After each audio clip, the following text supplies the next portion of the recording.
страшно.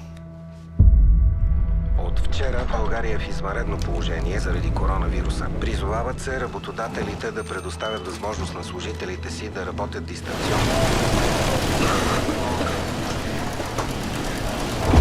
Иве! Дайте това!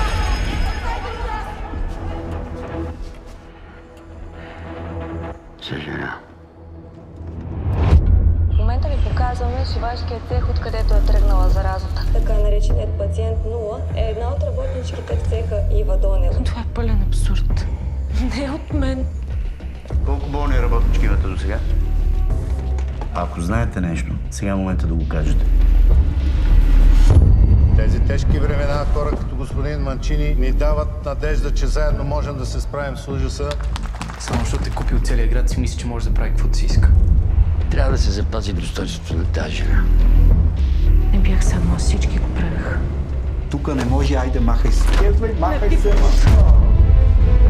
Дали докъде ни докара с твоите глупости? Пали целия град. Майка ти не е виновна. И тя е жертва като всички останали.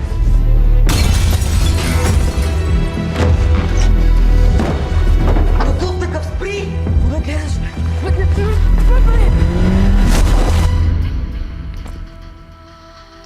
Тук винаги е виновен този, дет не може да се защити.